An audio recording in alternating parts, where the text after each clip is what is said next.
하나님께서는 세상 모든 일을 기도를 통해서 이루신다라고 말씀하셨습니다. 이 밤에도 하나님은 기도하는 한 사람을 찾으시는데요. 바로 지금 기도하는 한 사람을 찾으세요.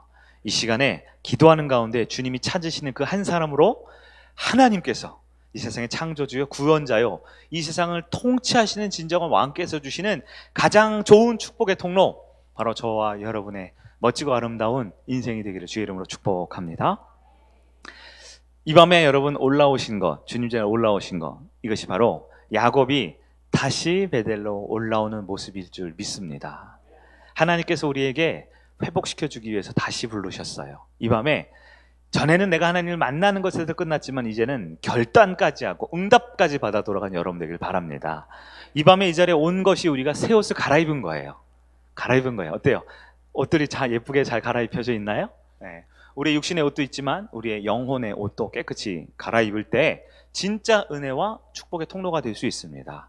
네. 청년들은 뭐 일자로 무슨 군대에 앉은 것처럼 이렇게 일자로 이렇게 아니 일자가 중요한 게 아니라 옆에 있잖아요. 같이 해야지. 혼자 옷을 못 갈아입는 경우도 있어요. 갈아입고 싶은데 우리 은찬이 혼자 입으려고 그러죠. 근데 잘 못 입죠. 막 옷 거꾸로 입고 바지를 막 위에 뒤집었을 때도 있고. 도와줘야 되죠. 도와줘야 돼요. 우리 성우 형제는 도와줘야 돼요. 네. 찬양 부르는 법, 말씀 듣는 법 이런 거 좀 도와줘야 돼. 이렇게 금요일 날 지금 한 달 넘게 오고 있는데 저렇게 혼자 있으면 힘들어요. 옆에 우리 목장에서 챙겨주든가 아니면 뭐 세가정부에서 챙겨주든가. 우리 세아제 형제도 겉만 멀쩡해요. 아직 애기예요. 그래서 기도할 때 좀 같이 기도하고, 목사님 기도 인도하지만 여러분 중보 기도하거나 여러분 서로 손잡고 기도해줘도 돼요, 안 돼요?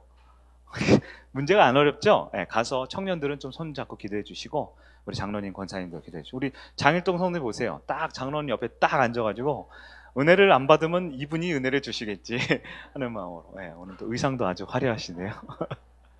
네, 네, 은혜의 수단이라고 여러분 이번 주 말씀 보고 있죠. 그 가운데 어제 거 아니야, 오늘 거 아니 어제 거 어제 거 은혜의 수단이 뭐였어요? 공동체 기억나세요? 같이 예배드리고 기도하는 게 필요해요. 아니 옆에 앉아서 이렇게 잠 깨요 이렇게 쿡쿡 찌르고 그런 것만 하지 마시고 같이 은혜를 받을 수 있도록 뜨겁게 찬양하고 기도하는 모습, 또 기도를 잘 못하면 또 손잡고 같이 기도하는 그런 동역의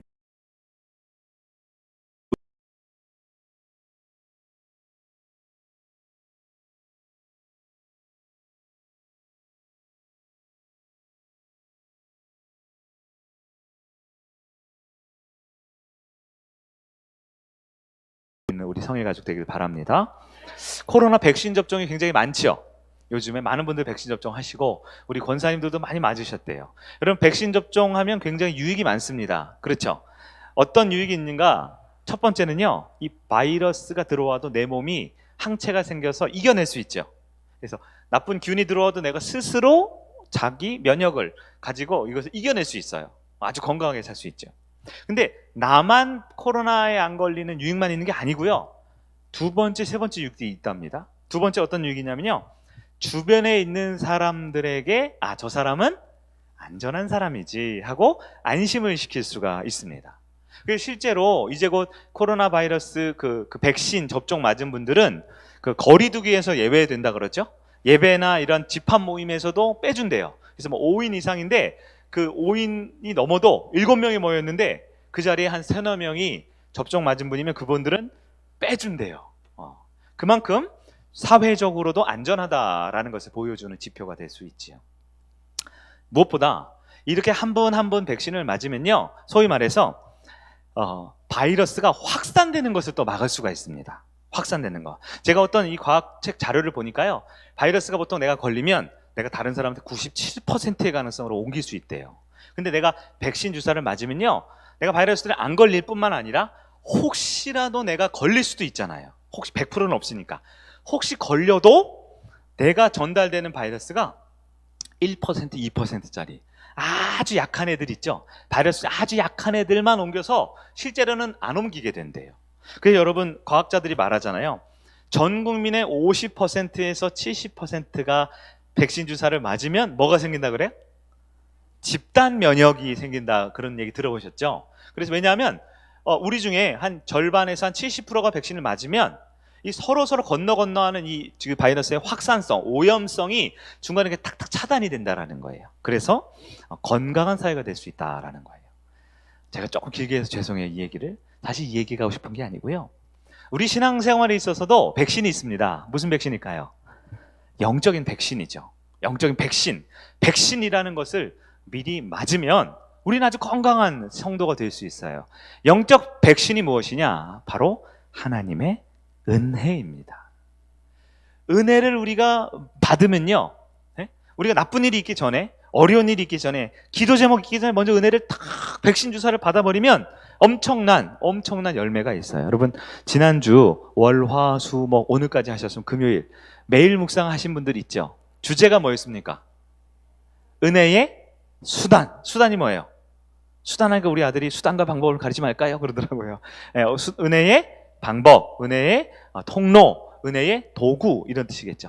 어떻게 우리가에게 은혜가 오는가? 그런 거예요. 이 예방접종 맞으려면 집에 있으면 안 되죠. 그 병원에 가서 의사 선생님한테 열 체크하고 혈압 재고 괜찮다 그러면 이게 주사를 딱 맞죠? 주사 맞죠? 마찬가지로 하나님의 은혜가 영적 백신인데요. 우리에게 주어지려면 이 주사를 맞는 행위처럼 은혜를 받는 과정이 있어야 됩니다. 5가지가 있었는데 기억나세요? 첫 번째가 뭐였어요? 하나님의 말씀이었죠. 그래, 하나님의 말씀만 있으면 안 돼요. 또 어떤 게 은혜의 수단이에요? 간절한 기도회가 있습니다. 근데 옛날에는요, 이 기도하면 다 됐는데 요즘에는 기도 가운데 제가 거기 써놨죠. 요즘에 좀 약해서 특별히 이건 기도이지만 좀 빼놨다. 3번째 뭐였어요? 죄 고백과 회개입니다. 우리 2000년 기독교 역사상 죄 고백과 회개는 따로 두지 않고요. 다 기도 안에 들어가 있었는데요. 사실 저부터도 좀 그럴 때가 있고요. 여러분 한번 보세요. 기도하자. 그러면 목장 모임 때 기도하자. 그럼 우리 회개기도부터 먼저 나오던가요? 우리 금요일날 기도하자. 그럼 내가 회개기도부터 나와요? 아니면 지금 급한 마음에 급한 것부터 막 나오려고 그래요. 그래서 우리는 기도 시작을 항상 먼저 말씀 가지고 회개하는 기도를 먼저 하잖아요. 자, 4번째가 뭐였습니까? 교회 공동체를 통해서 은혜가 주어진다 그랬죠? 마지막 오늘 혹시 안 하셨으면 내일이나 아침에 하셔도 되겠는데요. 바로 성례와 권징이라는 교회의 적합한 질서 유지가 바로 은혜의 수단이라고 그랬습니다. 자, 말씀과 기도와 죄고백 회개, 그 다음에 교회 공동체, 그 다음에 여러 영적인 질서를 위한 성례와 권징. 이런 것들이 왜 필요하냐? 이런 것들로 인해서 우리가 은혜를 받잖아요. 그러면 아까 백신 주사 맞은 거랑 똑같아요.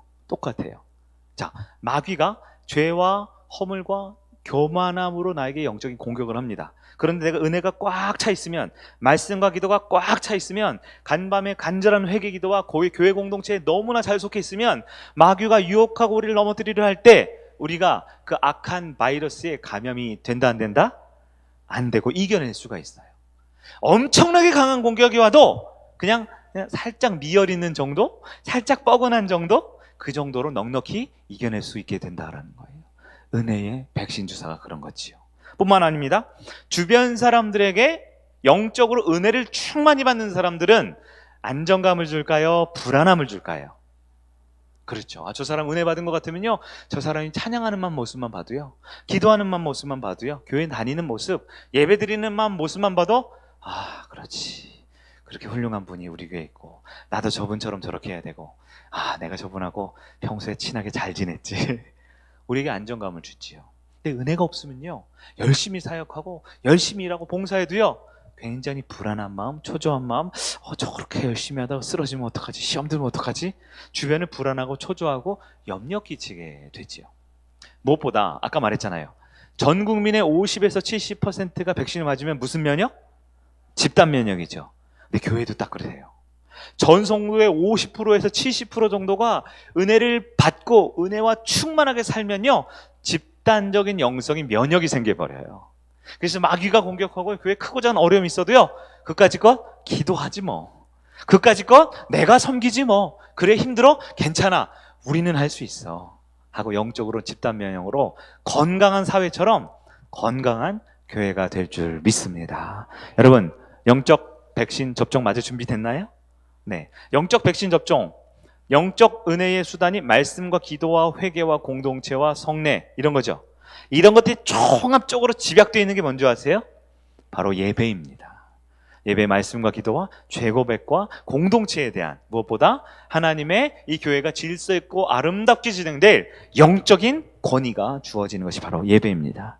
이 시간 예배를 통해서 하나님이 주시는 그 영적 백신을 제대로 맞고 어떤 시험도 이겨내고 어떤 나쁜 말도 나에게서 멈춰질 수 있고 우리 교회가 집단 영적 면역이 생기는 우리 성익교회 가족 되기를 바랍니다. 세상 속 그리스도인 세 번째 시간으로 깨끗한 인격의 신앙 말씀을 나누도록 하겠습니다. 깨끗한 인격의 신앙 이렇게 제목을 잡으면서 깨끗한 인격 하니까 인격에 우리가 좀 집중이 되는데 사실 인격이 아니라 깨끗한 신앙에 우리가 집중을 해야 되겠죠. 기독교는 공자, 맹자 아주 훌륭한 분들이지만 그분들이 말하는 윤리와 도덕의 종교는 아닙니다. 기독교는 공자 아저씨처럼 인의예지, 맹자 아저씨가 말한 아주 훌륭한 관계에 대한 이런 좋은 기준이 우리의 기준이 되지 않아요.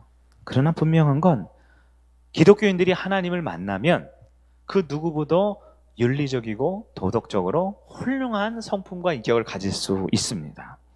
사람 관계에서 좋은 성품을 보여줄 수 있어요. 하나님 앞에서 좋은 인격을 보여줄 수 있어요. 저는 오래 살지는 않았지만 성남의 지역에 와서 이제 5년차에 막 접어들었는데요. 여러 군데 다녀보잖아요. 음식점도 가보고요. 특히 요즘에는 이상하게 병원에 자주 갈 일이 있어서 아침 저녁으로 약을 한 주먹씩 먹고 있는데 병원에 가면요. 제가 며칠 전에 하루에 3군데 병원을 가야 되더라고요. 3군데 병원 가는데요. 이상하게 의사 선생님들 있잖아요. 의사 선생님들 중에 이상하게 그 느낌이 좀 이상한 분이 있어요. 뭔가 좀 이렇게 기운이 좀 있는 것 같아. 네. 그리고 좀 친절해요. 친절하고. 그런 부분 여지없이 그 안에 보면 말씀, 성경책이 데스크에 놓여 있는 게 보여져요. 네. 이번에 제가 병원 시세를 원치 않게 좀 지게 됐는데요. 어떤 분이 와가지고 막 저를 막 하는데 엄청 막대하더라고요. 병원과 응급실가 막대하잖아요. 그냥 이렇게 살덩이처럼 취급하잖아요. 이렇게 갔다가 또 제가 좀 많으니까 이렇게 무거운 살덩이가 있어 이렇게 하고 간호사분들도 제가 여러분 아시잖아요. 제가 원래 살짝 좀 예민하거든요. 그러니까 아프니까 좀 예민하잖아요. 막 옆으로 돌아놓으세요. 주저 맞았겠는데 돌리지 못하겠는데 어떻게 하니까 엄청 막 예민해요. 하여튼 욕은 못하고. 근데 어떻게 하다 보니까 제가 주일날 가야 된다고 퇴원시켜달라고 그랬더니 왜 그러냐 그래가지고 어쩔 수 없이 제가 신앙 고백을 했잖아요. 제가 사실 목사인데 아파도 교회 가서 아파야 됩니다. 누워도. 그러니까 그분이 갑자기 태도가 달라져요. 그러더니 병원비도 싸게 받고 주사도 막 놔주시고 그러면서 토요일날 다 근무가 끝났는데 오후 3시에 다시 병원에 와서 아내와 저한테 따로 목사님 어떻게 해야 됩니다. 뭘 먹어야 됩니다. 뭘 먹으면 안 됩니다. 하면서 저희 교회 홈페이지를 찾아봤대요. 그리고 목사님 5월 달에 사역 다 끝난 것 같은데 6월 달에는 장로님과 협의해서 3주 동안 누워 있어야 돼요. 목사님 설교하는 건 1시간 성기 아니고요. 100m 달리기를 하는 건 똑같잖아요. 막 이렇게 힘쓰고 가야 되니까 쓰면 안 돼요. 그러더라고요. 근데 그게 그냥 의사가 환자 고쳐주려고 하는 말하고 모르잖아요. 누군지도 모르고 이름도 잘 몰라요. 지금도 그냥 뚱뚱한 아저씨 같은 의사 선생님인데 그게 우리가 신앙의 동지, 믿음의 사람이라는 게 딱 보이니까 얼마나 그분도 목사님 좋은 말 할 때 나으셔야 됩니다. 협박하고 그다음부터 이 수간호사님이 태도가 바뀌어요. 혹시 아프신 데는 없으세요? 굉장히 친절하게. 제가 목사에서 뭐 특권 받았다는 얘기를 하는 게 아니라요. 우리가 예수님 믿는다는 그 한 가지만으로도 우리가 훨씬 더 훌륭한 사람이 되고 싶어 하고 더 인격적으로 더 나은 삶을 살고 싶어 하는 거. 이건 당연한 거죠. 왜일까요?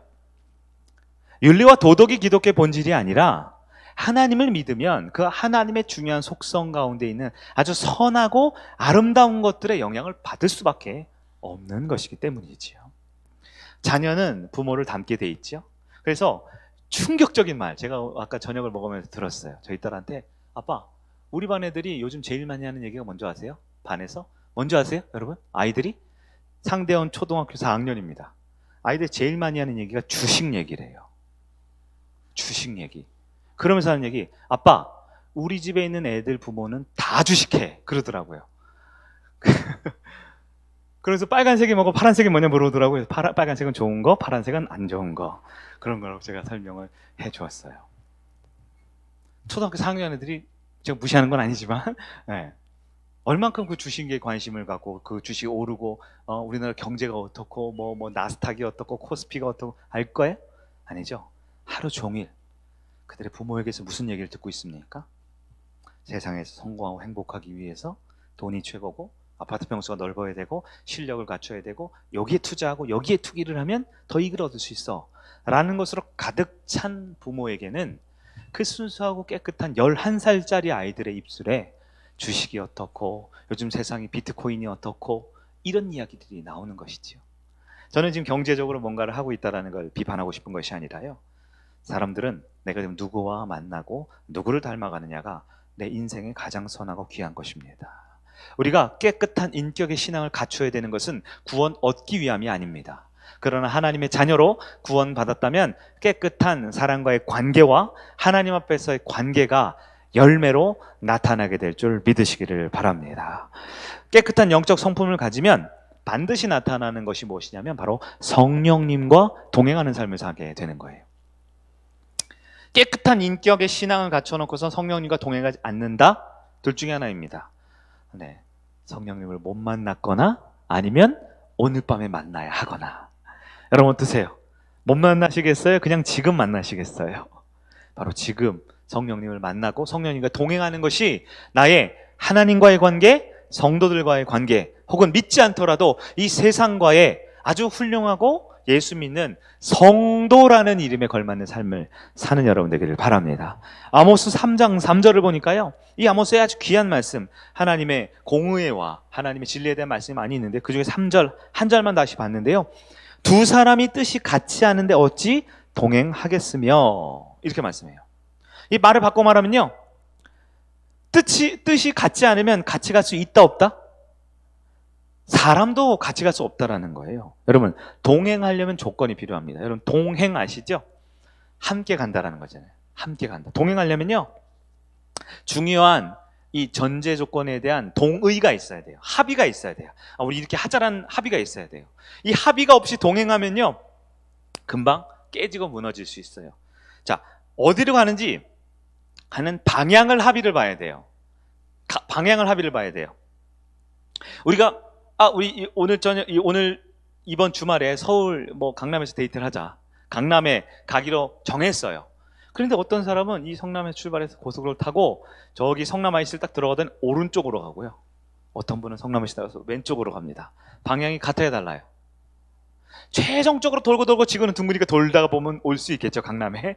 그러나 여러분, 가는 방향이 다르면 동행한다라고 말할 수가 없어요. 사람 관계에서도 그렇습니다. 공동체 안에서 방향이 참 중요합니다. 어느 방향으로 가고 있는가, 그 방향을 읽어내려면 금요 예배에 와야겠어요? 안 와도 되겠어요? 안 오니까 딴소리 하는 거예요, 자꾸. 우리 교회에서 신앙생활하고 예배 드리는데 어떤 분이 그래요. 목사님, 그런 얘기는 주일날도 좀 해주시죠. 주일날 얘기하면 언제 가요? 아침부터 밤까지 계속 얘기해야 되는데, 주일날에는 그냥 평생 예배 한 번 드려도 하나님은 이런 분이고 내가 하나님을 만나야겠구나라는 도전을 줘야 되잖아요. 그러니까 중요한 얘기는 언제 다 한다? 지금 다 한다. 지금 다 한다.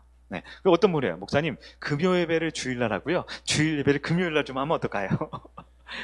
근데 금요 예배는 아무나 못 들어요. 하나님이 베델로 오라는 사람만 들을 수 있어요. 기도로 결단하고 주님을 선택하고 새 옷 입기로 결단한 분들, 그럴 때 동행의 역사가 있을 수 있어요. 동행하려면 두 번째, 목적지에 합의를 봐야 됩니다. 목적지에. 방향이 같아요. 우리 저쪽 동쪽으로 가자 쭉 가자 그랬는데 어떤 분은 딱 도착해 보니까 속초 앞바다고, 어떤 분은 도착해 보니까 강릉 앞바다예요. 여러분, 속초하고 강릉하고 같아요, 달라요? 기분 나빠요. 제가 속초 사람인데 속초 가자 그래 놓고서 강릉 가는 사람들 기분 나빠요. 강릉은 시골이고 속초는 관광지고 속초와 강릉은 45분 거리가 있는 아주 다른 도시랍니다. 물론 강릉이 조금 더 큰 도시예요. 방향이 같아도요, 각도가 조금만 달라져도 어떻게 돼요? 목적지가 달라지지요. 우리가 예수님을 믿어서 교회 오잖아요. 천주교가 아니라 불교가 아니라 남녀오랜캐교가 아니라 기독교인으로 모였는데, 여러분, 그 목적지, 최종 목적지, 우리 성일교회 목적지 뭐예요? 영혼을 구원하고 예수님의 제자로 사는 거 아닙니까? 우리가 한 명도 나고하지 않고 천국 가는 구원 열차 타는 거 아니에요? 그 목적지를 놓치면 같이 교회 생활하는데도 엉뚱한 일이 벌어져요. 시험 당하고 어렵고 상처받고 괴롭고 소외당하고, 이 교회는 역시 사랑이 없어 자꾸 그래요. 에? 이 교회는 끼리끼리 놀아 자꾸 그래요. 여러분, 사랑이 없는 건 맞아요. 끼리끼리 노는 건 맞아요. 왜냐면 우리는 인간이잖아요. 연약한. 그러나 목적지가 같으면 때로는 잠깐 이렇게 손잡고 연인이 가다가 뭐 갑자기 누가 오면 잠깐 놀 수 있죠. 그래도 목적지가 같으면 다시 붙을 수가 있는 거죠. 목적지가 같아야 됩니다. 동행하려면 세 번째, 길을 선택할 때 합의를 봐야 돼요. 선택할 때. 여러분, 요즘은 내비게이션이 참 잘 돼 있어서요. 여기서 예를 들어서 어디 갈까요? 잠실, 롯데월드를 간다 칩시다. 롯데월드 딱 입력해 딱 치면 길이 하나만 나와요? 여러 개가 나와요? 추천도로 나오고 최단 경로 나오고 지금 막히는 길 나오고 무슨 유료도로 무료도로 나오죠. 네. 그리고 요즘에 좋은 건 추천도 1, 2, 3번 나오더라고요. 그래서 그냥 네가 알려줬으면 좋겠는데 꼭 바빠 죽겠는데 이걸 막 찾아보게 되잖아요. 막 비교해보고. 네. 근데요, 저는 그걸 보면서 이건 나 같은 사람 필요하구나. 성격 급한 사람. 분명히 여기로 가면 15분인데요. 빨간색으로만 돼 있어요. 짧아요. 근데 이렇게 가면 17분인데요. 초록색으로 돼 있어요. 그럼 빨간색 막히는 길로 갈까요? 초록색 원활한 길로 갈까요? 저는 그래요. 쾌적한 길을 선호하기 때문에. 근데 사랑하는 친구와 함께 롯데월드로 가자 그래 놓고선, 야, 우리가 롯데월드 가서 노는 건 맞아. 맞지? 서로 맞아. 돈도 반 식당 내서 맞아. 근데 우리 갈 길은 다르지 않니? 너는 빨간 길을 선택해. 나는 초록 길로 갈 테니까. 그래서 롯데월드에서 만나자. 그럼 친구예요? 남이에요? 길을 선택하는 것이 중요합니다. 어떤 분들은요, 뭐로 가도 서울로만 가면 되지 않습니까? 교회가 뭐 결국은 예수 믿어 천국 가는 거 아닙니까? 근데요, 그 방향, 그 길, 그 목적지에 대한 구체적인 합의가 이루어져야 되는 거예요. 속도도 중요하겠죠. 아무리 같은 방향, 같은 목적지, 같은 길을 선택했는데 어떤 사람 여기 땅 하면 100m 달리기를 가고요. 어떤 사람 딱 그러면 잠깐만 손 좀 씻고 가자. 가다가 편의점 좀 들리자. 내가 좀 힘드니까 저 예쁜 꽃 좀 구경하고 가자. 그래서 어떤 사람은 아침 9시에 도착을 했는데요. 어떤 사람은 아침 9시 출발도 안 하고 있어요. 친구예요? 아니에요? 속도도 아주 중요합니다. 교회 안에서도 속도가 아주 중요해요. 제가 지금 설명드리는 건 다 방향이든 목적지든 길을 선택하든 속도든 어떻게 보면 우리가 세상 살아가는데 일반적인 원리처럼 보이지만 우리가 성령님과 동행하고 또한 하나님의 구원받은 한 공동체 성도들로서 좋은 인격과 신앙을 보여주기 위해서 필요한 합의들이다라는 것이에요. 무엇보다 중요한 건 계속해서 동행할 의지가 있는지 확인해야 돼요. 진짜 나랑 같이 갈 거 맞아? 진짜 나랑 끝까지 함께 할 거 맞아? 날 배신하지 않고 내 마음 붙들고 내가 혹시 흔들릴 때나 아니면 당신 흔들릴 때나 우리가 서로 의지하면서 손잡아줘서 끝까지 동행할 거 맞아? 오케이, 맞아. 약속해. 도장에 사인 찍어. 해야 되겠죠. 합의가 필요한 겁니다. 우리가 1년에 한 번씩 우리 그 가족 공동체 그 등록 카드를 작성하잖아요. 그거 뭐 작성하면 뭐가 있고 안 하면 뭐가 없겠냐마는 우리가 다시 한번 우리가 한 가족이요, 한 구원받은 공동체로서 서로 넘어지고 실족할 때 서로 붙들어 주자라는 서로에 대한 신뢰의 표현이요, 약속이 될 수 있다라는 거예요. 여러분 어떻습니까? 친구가 동행하려면 이런 합의들을 해야 돼요. 사랑하는 일도 동행하려면 최소한의 합의의 신뢰가 있어야 돼요. 무엇보다 성령님과 함께 하려면 이런 약속을 여러분 하셔야 되고 지킬 수 있어야 됩니다. 여러분 성령님하고 약속하셔야 돼요. 어떤 약속이요? 내가 주님이 기뻐하는 그 방향으로 함께 가겠다. 주님께서 기뻐하는 최종 목적지를 놓치지 않고 때로는 비바람치고 때로는 장애물이 있어 조금 돌아가더라도 목적지를 놓치지 않겠다. 어떤 상황에도 내가 다른 길을 선택하지 않고 쉽고 편안하고 넓은 길이 아니라 우리 성일교회와 함께라면, 주님과 함께라면 그 좁고 힘든 길을 선택하겠다. 무엇보다 속도, 나는 좀 힘이 넘친다고 나 혼자 달려가지 않고 우리 사랑하는 동지들, 사랑하는 목장 식구들, 사랑하는 우리 이웃들과 함께 손잡고 천천히지만 꾸준히 함께 가겠다. 무엇보다 계속해서 동행하고 계속해서 서로를 신뢰하고 믿어주면서 가겠다라는 영적인 합의가 있어야 된다는 거예요. 하지만 어떤 분들을 보면 이 천국 가기 위해 신앙생활을 마치 보험에 가입하듯 신앙생활을 하려는 경우도 있지 않나 생각이 들어요. 왜 보험신앙이다 이런 표현을 쓰냐면요, 천국은 가고 싶은데, 은혜는 받고 싶은데, 성령 충만은 좋은데, 오늘도 기도 응답 받는 건 너무 좋은데, 내가 불교가 아니라 기독교인인 것이 당연한데, 그럼에도 불구하고 성령님과 동행할 마음은 없는 거예요. 구원도 좋고 예수도 좋고 성령 충만도 좋고 응답도 다 좋은데 동행할 마음이 없는 거죠. 정확하게 말하면 동행하겠다라는 결단의 열매가 없는 거예요. 그런 거죠. 사랑하는 연인이 우리 데이트하자. 좋았어, 알았어, 갈게. 근데 머리를 안 갖고 있어요. 가자는 거예요, 말자는 거예요? 네? 자, 5분 남았어, 빨리 나와. 알았어, 갈게. 아직 이불을 뒤적고 있어요. 사랑하는 거야, 안 하는 거예요? 마음은 그래도 내가 저 연인을 사랑하지. 밖에서 기다리는 내 친구 내가 너무 소중하지. 많은 사람들이 이렇게 생각해요. 마음은 있는데요, 생각은 있는데요, 뭘 안 해요? 이불을 박차고 일어나서 눈곱을 떼고 예쁜 새 옷을 갈아입고 그 옷을 보여줄 결단을 하지 않는 거죠. 보험신앙은 왜 그렇습니까? 요한복음 16장 12절을 보니까요, 예수님이 이런 말씀을 하셨네요. 내가 아직도 너희에게 이를 것이 많으나, 이를 것, 가르쳐줄 게 많으나 지금은 너희가 감당하지 못하리라. 예수님께서 제자들에게 진짜 이거 너무 중요한데, 아니야 좀 이따 근데 이거 꼭 아니야 잠깐 나중에 왜 이렇게 말씀하셔요? 준비가 안 된 제자들 때문에 그랬습니다. 준비가 안 돼 있기 때문에 천국은 가는 건 맞고 구원받고 싶은 건 맞는데 예수님과 함께 동행하고 결단할 준비가 안 돼 있는 분들이 있다는 거예요. 사도 바울도 비슷한 말을 했습니다. 고린도 전서 3장 1절입니다. 형제들아, 내가 신령한 자들을 대함같이 너희에게 말할 수 없어서 육신에 속한 자, 곧 그리스도 안에서 어린 아이들 대함과 같이 하노라. 이렇게 말했어요. 무슨 얘기입니까? 내가 진짜 중요한 얘기를 하고 싶은데 알아들어 못 들어. 눈 좀 떠봐. 제대로 알아들어 못 들어. 이거 알아들어야 되는데 너무 어려서, 신앙적으로 영적으로 분별력이 너무 어려서 이해하지를 못하고 알아듣지를 못해서 어떻게 해요? 자, 앉아보세요. 선생님 앞에 박수 3번 시작. 자, 들려요? 함성 크게. 야 몇 개예요? 이렇게 마치 어린아이 대하듯이 하나하나, 그래도 안 되면 다시 하나하나 가르쳐줄 만큼 어떠하다? 어리다라는 거예요. 여러분, 혹시 여러분은 성령님과 동행할 준비가 안 된 어린아이 같은, 혹은 준비 안 된 제자들의 모습이 우리 가운데 있습니까? 보험 드는 심정으로 주일 예배는 꼬박꼬박 나오고 예배 시간에 설교된 졸지만 축도 받을 땐 벌떡 일어나가지고 두 손 높이 들고 축도는 받아야 되니까, 복음 받아야 되니까, 혹시 그렇게 예배 드리고 힘겹게 헌금 생활하고 억지로 시간을 드리고 억지로 내 봉사에 참여하고 있습니까? 여러분, 죽어서 지옥 안 갈 정도로만 예수 믿으면 안 됩니다. 네, 지옥에 안 가는 건요, 예수님 믿으면 마땅히 주어지는 하나님의 축복이에요. 여러분, 은혜와 복을 받으려면요, 성령님과 동행할 결단을 하셔야 됩니다. 고린도전서 12장 3절 후반부에 이렇게 말했어요. 또 성령으로 아니하고는 누구든지 예수를 주로 시인할 수가 없느니라. 예수님을 주로 시인한다는 게 뭐예요? 구원받은 하나님의 자녀가 됐다는 거예요.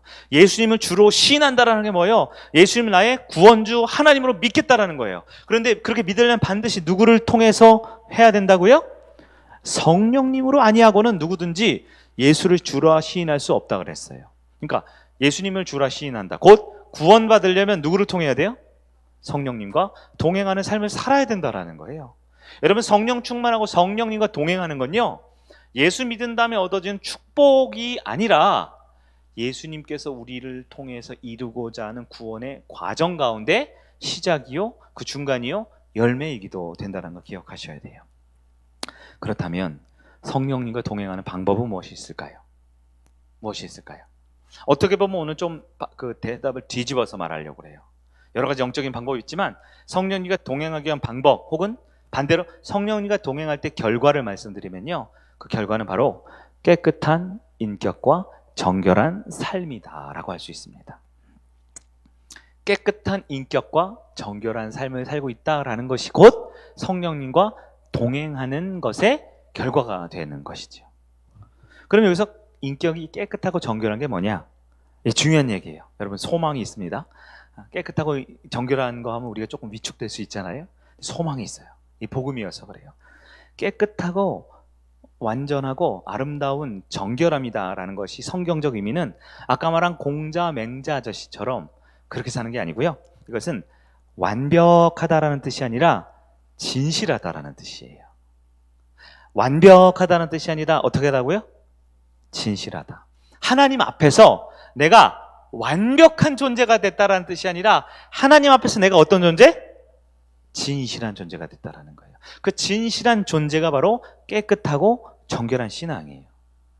많은 분들이 이 율법적으로 이해하면 나는 죄를 다 해결해야 되고 완전히 깨끗한 완결 무결한 사람이 된다라고 생각하고 실제로 그렇게 열심히 사세요. 근데 우리 중에 그렇게 완벽한 사람이 있나요? 없죠. 우리가 지금 우리 교회 리더들이 좀 몸이 약한데 어떤 우리 청년들은 건강한 분이 있다고 해봅시다. 몸이 머리부터 발끝 다 건강해요. 사지 멀쩡하고 힘도 쏟고 잘하고 뭐 교회도 잘해요. 근데 그분한테는 약점이 없을까요? 그분의 몸에는 나쁜 세균이나 바이러스가 없을까요? 있죠. 다 있죠. 모든 사람은 완전 무결한 완벽한 존재가 아니라요.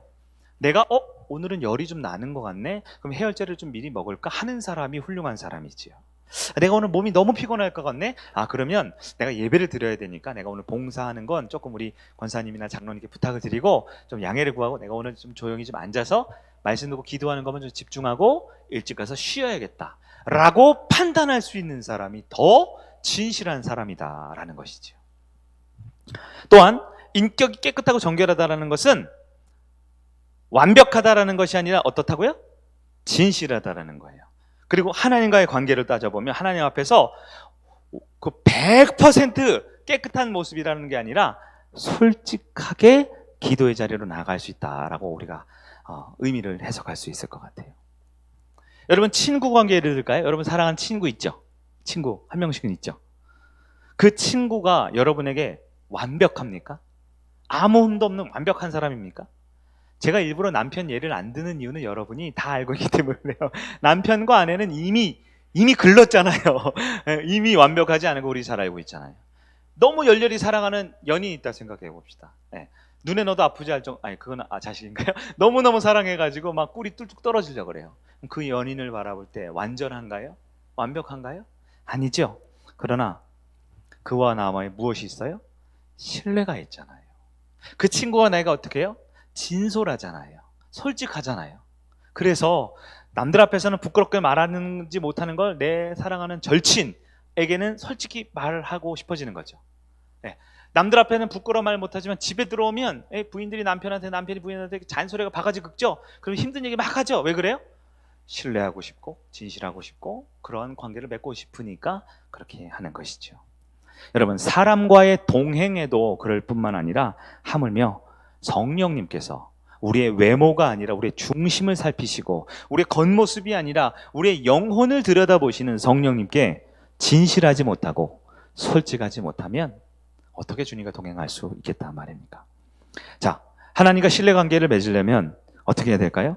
첫째는 말씀을 가까이 하셔야 합니다. 왜냐하면 말씀이 나보다 더 하나님과 가까워요. 말씀이 나보다 더 진리입니다. 이 말씀이 연약하고 흔들리는 나를 잡아줄 수 있는 인생의 나침반이요 지도요 내비게이션이 되어야 함을 기억하시기를 바랍니다. 성령은 진리의 영이라고 그랬어요. 다른 말로 성령은 말씀의 영입니다. 성령님과 동행하려면 성령님이 뭐라고 하는지 들으셔야 되죠. 여러분은 치사하게 할 말 다 하고 집에 가잖아요. 근데 성령님이 말하려고 하면 잘 안 듣죠. 그래서 성경을 가까이 해야 합니다. 예배 시간에 우리가 기도만 하는 것이 아니라 설교 말씀이라고 하는 이 강해라고 하는 것이 이 예배의 가장 중심에 이루어지는 가장 중요한 이유가 뭐예요? 목사님이 훌륭해서가 아니고요. 말씀이 곧 성령 하나님이기 때문에 그렇습니다.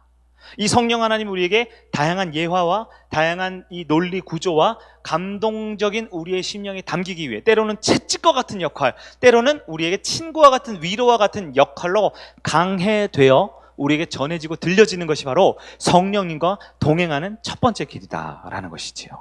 또한 말씀만 가까이 하면 안 돼요. 또 우리가 어떻게 해야 돼요? 여러분 메타인지라고 제가 설명 많이 하죠. 제가 요즘 자녀들이 이제 쑥쑥 크다 보니까 메타인지 뭐예요? 내가 1시간 동안 강의를 듣는다고 다 내 게 아니죠. 내가 정리해서 내가 말할 수 있는 만큼이 내 거라 그랬죠. 여러분 기도가 그렇습니다. 기도가 그래요. 제가 가끔 이렇게 리더 모임 하거나 그럼 꼭 기도를 이렇게 돌아가면 시켜요. 그럼 꼭 한 명 엉뚱한 기도하는 분들이 있어요. 뭐 엉뚱한 기도라는 게 있겠냐마는 주제와 안 맞는 기도. 누구예요? 졸던 사람. 그 목사님 싫어하는 사람. 보면 기도를 하면 꼭 우리가 다 같이 성령 충만, 성령 충만, 성령 충만, 남편 사업 이렇게 나와요. 왜 그럽니까? 네? 기도는요, 단지 기도를 잘하고 못하고가 아니고요, 내 안에 하나님의 말씀과 강해되어 있는 말씀의 적용이 내 안에 자리 잡으면 그게 나오게 되어 있는 거예요. 여러분, 사람의 마음속에 가득한 것을 말하게 되어 있다고 예수님 말씀하셨어요. 내 안에 세상 염려, 걱정, 근심으로 가득하면 아무리 내가 깨끗하고 멋있고 훌륭한 척해도 어떻게 나와요? 불안이 나오고 염려가 나오고 걱정이 나오지요. 네. 근데 내가 아무리 겉모습과 삶이 피폐하고 괴로워도요, 내가 하나님의 말씀을 채우고 그 말씀으로 내 영혼을 채우고 하면요, 무엇이 나와요? 믿음의 말들이 나올 수 있는 거예요. 기도가 무엇입니까? 그 내 안에 채워진 하나님의 말씀, 진리의 영이 성령의 말씀이 쏟아 나오는 게 바로 기도예요. 여러분, 우리가 기도에 대해서 매일 묵상 많이 하셨죠. 여러분, 기도가 아주 위험하죠? 내 안에 있는 자기 고백과 내 안에 있는 하소연과 내 안에 있는 영적인 필요만 쏟아내는 것은 기도가 아닙니다.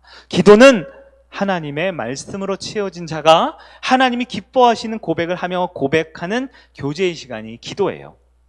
여러분, 사랑하는 아들, 딸이 있잖아요. 저도 제 아들을 너무 사랑하는데 요즘 잘 못 봐요. 지금도 집을 나가 있어요. 이따 11시에 데리러 가야 되는데, 네, 제가 너무 사랑하잖아요. 아들 저 사랑하는데 저를 딱 보자마자 졸리는 눈 뜨고서 아저씨는 누구세요? 이렇게 하면은 제 안에 기쁨이 있겠습니까? 네? 아무리 그 아이에게 맛있는 걸 사주고 싶고 차를 태워주고 안아주고 싶고 해주고 싶지만 이 아이가 나를 누구라고 불러야 돼요? 아버지라고 불러야 되죠. 그리고 나는 이 아이에게 아들이라고 불러야 되죠. 근데 그게 안 되고 기도를 할 수 있어요. 아저씨, 삼촌 상관없어요. 그냥 복만 주세요. 이런 태도로 기도를 하면 안 됩니다. 기도가 어떻게 돼야 돼요? 하나님의 말씀으로 내 안에 채워져야 돼요. 진리의 영이신 성령으로 말씀이 적용되고 깨달아져서, 지난주 말씀이 뭐였어요? 다시 베델로 올라가게 하시는 하나님이었죠? 네? 이번 주 야곱 전체 시리즈가 뭡니까? 오늘 특별히 여러분만 복습 정리해 드릴게요. 야곱 시리즈가 뭐예요? 야곱 괜찮아요? 별로예요? 별로죠. 별로 중에 최악. 네. 근데 그 야곱이 누구랑 이상하게 닮았다? 저는 하나님이 특별히 닮다고 이게 얘기했죠. 오각형으로 이렇게. 여러분 얼굴이 아닌 제 얼굴이 5개가 보이거든요. 여기 지금 설교하면. 네가 야곱이라고 하나님이 저한테 설교 때마다 알려주고 계세요. 내가 야곱이잖아요. 그런데 우리 하나님은 어떤 하나님이에요? 근데 기다려주신대요. 포기하지 않는데요. 어떻게 해요? 져준대요. 그러면서 어떻게 해요? 제대로 못하면 멱살 잡고, 야 다시 베델로, 야 올라와, 목양실로 하는 것처럼 면담 좀 하자. 다시 베델로 불러서, 야 옷 제대로 입고 있는 거 맞지? 왜 맞는데요? 한번 다시 봐봐. 제대로 입고 있는 거 맞아? 이거 아닌데요? 옷도 다시 갈아입히잖아요. 야곱이 옷 갈아입어서 은혜 받았어요. 하나님이 조 패놓고서 옷 갈아입혔어요. 안 갈아입으니까 어떻게 해요? 온몸을 흙탕물로 뒤덮어버려요. 갈아입지 않고는 못 베기게. 온갖 집안일에 추악한 일을 다 당했어요. 여러분, 이스라엘 사람들은 기도할 때 보면 구약에 보면 옷을 찢는다라는 표현이 있죠. 찢는다가 뭐예요? 부정한 거거든요. 그 당시에는 옷이 비싸요. 우리로 따지면 웬만한 오토바이 자동차급이에요. 왜냐면 이 직조 기술이나 옷이 이렇게 요즘처럼 이렇게 쿠팡 온라인으로 옷을 살 수 있는 시대가 아니잖아요. 옷이 굉장히 귀해요. 그래서 겉옷 하나, 속옷 한 2벌, 그게 인생의 평생의 짐인데요. 어떻게 옷을 찢을 정도로 뭐예요? 괴롭고 힘들고 하나님 앞에 회개할 때 그렇죠. 근데 그 다음에 잘 안 나오는데 옷을 찢었다. 그 다음에 아담으로 살았더라. 끝. 이렇게 돼 있어요? 여러분, 성경에 안 나왔으면 없는 게 아니죠? 옷을 찢은 사람은 그 다음에 반드시 뭐랍니까? 새 옷을 입지요. 새 옷을 입지요. 이 밤에 우리가 성령님과 동행하면요, 기도를 통해서 나의 옛사람의 옷을 찢어내는 거예요. 그래야 새 옷을 입습니다.